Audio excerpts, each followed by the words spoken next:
Bismillahirrahmanirrahim. Assalamualaikum warahmatullahi wabarakatuh. Saya menyimak pidato bakal calon presiden Bapak Anies Rashid Baswedan semalam. Pidatonya menarik. Satu hal dari pidato tersebut, beliau mengkomparasi pembangunan jalan tidak berbayar pada masa Presiden SBY dengan masa Presiden Jokowi. Beliau sampaikan bahwa pada masa Presiden SBY 10 tahun, itu beliau membangun 144.000 jalan non-tol, mulai jalan provinsi, jalan nasional, dan jalan kabupaten kota. Jauh lebih tinggi dibanding pencapaian Presiden Jokowi selama 9 tahun, yaitu hanya 19.000 kilometer. Beliau sampaikan perbandingannya 7,5 kali lipat pada masa Pak SBY, lebih banyak dibanding dengan masa Pak Jokowi. Menyimak pidato ini saya punya satu catatan, bahwa Mas Anies Rashid Baswedan tidak menyebut melupakan. Saya tidak tahu ini sengaja atau tidak sengaja ya. Mestinya sebagai calon presiden beliau memaparkan secara utuh. Beliau tidak menyebutkan tentang jalan desa yang terbangun pada masa Presiden Jokowi.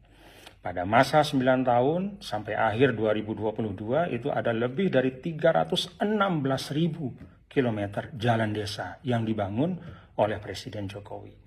Kita tahu kalau bicara tentang mengurangi kesenjangan, bicara tentang mewujudkan keadilan sosial bagi seluruh rakyat Indonesia, salah satu instrumennya adalah meningkatkan kemakmuran di tingkat desa.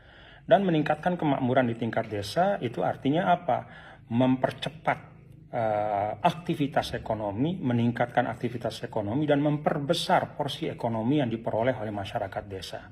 Salah satu strateginya adalah dengan mengurangi biaya logistik, memperlancar arus barang dan jasa, produksi petani kita, padi, kedelai, sapi, dan segala macam yang diproduksi di tingkat desa itu harus dapat diakses dengan mudah, harus memiliki sarana logistik yang baik. Karena itu pembangunan atau jalan desa itu memegang peran yang sangat penting untuk menghadirkan keadilan sosial bagi seluruh rakyat Indonesia, mengurangi ketimpangan antara desa dan kota. Jadi Mas Anies sebenarnya kalau fair apa adanya, beliau seharusnya menyebutkan bahwa pada masa Presiden Jokowi ada lebih dari 316.000 kilometer jalan desa yang tidak terbangun pada masa sebelumnya.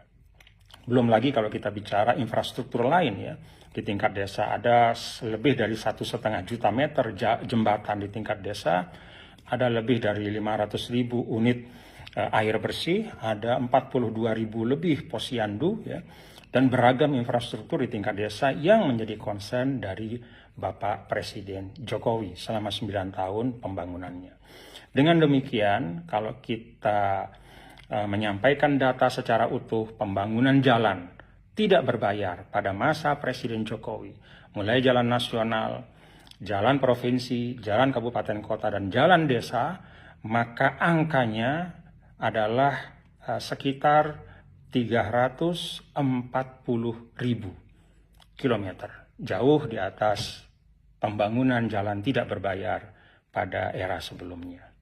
Terima kasih, itu catatan saya. Terima kasih kepada Mas Anies Baswedan yang sudah menarik gagasan kontestasi kepemimpinan menuju kepada kontestasi gagasan. Hanya mohon data-data disampaikan secara utuh, jangan setengah-setengah. Assalamualaikum warahmatullahi wabarakatuh.